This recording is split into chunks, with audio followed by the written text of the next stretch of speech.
আসসালামু আলাইকুম।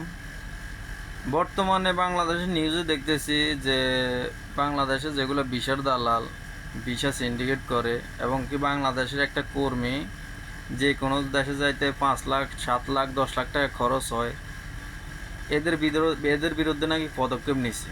কোথায় এই পদক্ষেপটা কোথায়? আমার চোখের দেখে, আমি যাতে একজন কুয়েত প্রবাসী, গত 2 দিন আগে, আমি লোকটাকে চিনি না, একটা নতুন লোক আসছে বাংলাদেশ থেকে, তো কথা কথা উঠছে। তো উনি বলতেছে যে ভাই 12 লক্ষ টাকা খরচ করে এই দেশে আসছি, আমি কী করবো, মাথায় কাজ করে না। তো এইখানে যদি 12 লক্ষ টাকা খরচ করে যদি এ দেশে আসতে হয়, তাহলে ভিসা সিন্ডিকেটটা ভাঙছে কোথায়?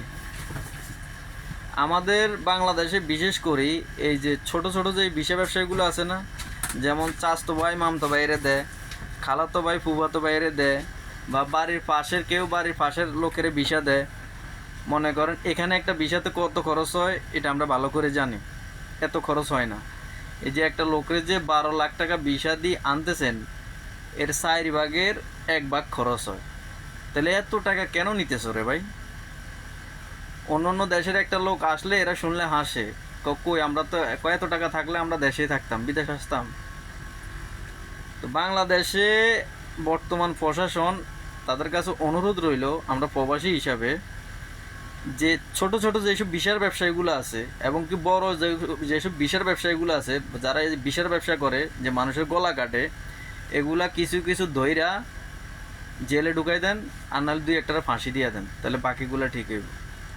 একটা মানুষ বিদেশ আসতে হইলে 12 লাখ 10 লাখ 12 লাখ টাকার নিজের ক্যাশ থাকে না, সুদ মুনাফার উপরে নিয়ে আইসা এখানে, তখন না কাজে মন বসে, তখন অনেক কষ্ট করতে হয়, অনেক লোক হার্ট অ্যাটাক করে মারাও যায়। এটার দায় কিন্তু কেউ নেয় না।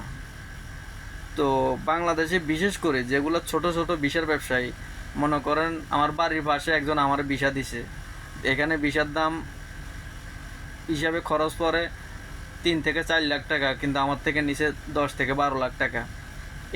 এদের বিরুদ্ধে পদক্ষেপ নেওয়াটা খুবই জরুরি। তুমি খাও ভাই, একটা ভিসাতে তুমি 50,000 খাও, 1 লাখ খাও, এই কারণে তোমার ভিসায় খরচ হবে 4 লাখ, তুমি নিবা 12 লাখ, 8 লাখে বেশি খাইবা। এই হারাম টাকাগুলা খায় এরা যে কি শান্তি পায়। তো বাংলাদেশ সরকারের কাছে এটা অনুরোধ রইল যে প্রবাসীদের জন্য যদি কোনো কিছু করতে চান বা করতে মন চায়, তাহলে এই বিশার ব্যবসায়ীগুলারে একটা একটা করে ধইরা এগুলারে ভিতরে ঢুকাই দেন, আর নাহলে ফাঁসি দিয়ে দেন। কেন অন্য দেশের লোকে 1 লাখ 1.5 লাখ টাকা খরচ করে বিদেশ আসতে পারে, আমরা কেন পারি না? আমাদের কেন এত টাকা লাগে? এখন বর্তমানে বেশি জোরাইছে এই যে আপনার যেগুলো ছোট ছোট ভিসার ব্যবসায়ী আছে, মনে করেন 2-4টা ভিসা বাইর করে আবার বাংলাদেশের দালালরে দেয়, দালাল খায় একদিক দিয়ে, হে এখানে খায় একদিক দিয়ে, এই ভিসার দালালগুলারে। আর তোরা যে ভিসার দালালি কইরা মানুষের গলা কাইটা পয়সাটা নেস, এই পয়সা হজম হইব? তোদের উপর আল্লাহর গজব পড়বো না? এই হারাম টাকাটা তোর মা বাপ ছেলে মেয়ে সবাইরে খাবাস না? কিভাবে খাবাস এই হারাম টাকা? কিভাবে গ্রহণ করস তোরা? একটা মানুষের থেকে নে, তুই যত পরিশ্রম করস 50 থেকে 1 লক্ষ টাকা নে, এত টাকা কেন নেস রে ভাই? হারাম টাকা খাইতে মানে তোদের কলিজা বুক কাঁপে না?